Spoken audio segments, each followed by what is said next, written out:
Hi guys! Welcome back to my channel. Kung bago ka pa lang sa channel ko, don't forget to like and subscribe. So for today's video, I will show you mga tanim namin sa aming bakuran na itinanim ng aking mother-in-law. And yung iba naman is basta-basta na lang siyang tumutubo. And as you can see, ayan, kamatis po yan. Ang dami, bonggang-bonga talaga ang bunga ng kamatis na yan. Nako, ayan siya, preskong-presko, fresh na fresh, no chemicals, no natural fertilizer lang.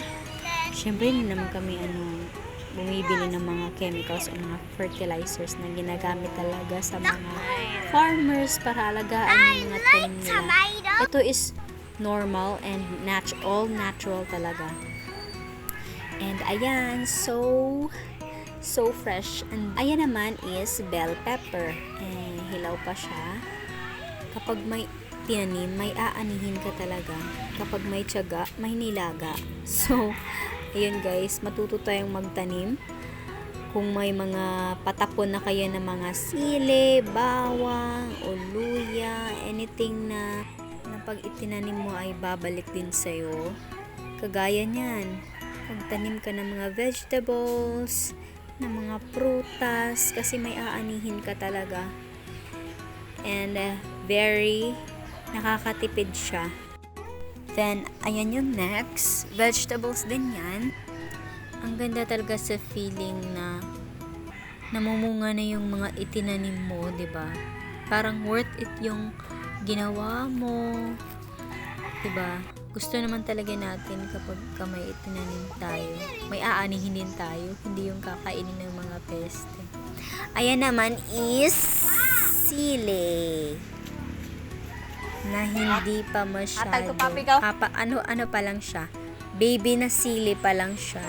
Ayan naman is spinach, or sa Bisaya, alugbati ang tawag sa amin yan. And sa English is spinach, healthy. Yan naman is kangkong naman namin is hindi pa masyadong marami. Ayan siya. Siguro kapag tag-ulan na, dadami siguro yung kangkong namin. And kangkong is very healthy, and also spinach, vegetables. Ayan naman is talbos ng kamote. Nagtatanim din kami ng kamote kasi yung kamote naman, alam niyo naman, super healthy din ang kamote. Next is another sili naman. Mga hinog na sili. Old namin to na sili. Tapos yung first kong pinakita is bagong tubo na sili lang yan. Tapos ito naman is yung pinaka-old na sili namin. Sobrang dami ng bunga niya, guys. Ano na lang talaga, hindi namin siya mauubos. Kaya mahuhulog na lang din and tutubo rin ulit. Kaya ayan, sili, libreng sili lang. Kapag may tinanim talaga, nako, makakasave ka talaga. Lalo pag bakanting lote kayo, magtanim kayo kasi mas masarap sa feeling na presko yung kinain mo, no doubt, diba? Ayan, yung malunggay tree, mahangin kong na-shoot, char. Mahangin kong nakuha na ng video. Ayan, ang ganda, diba? Pag nasa mountain ka nakatira, kasi hindi masyadong polluted. Hindi masyado. Kapag pumunta ka lang sa kalsada, polluted talaga.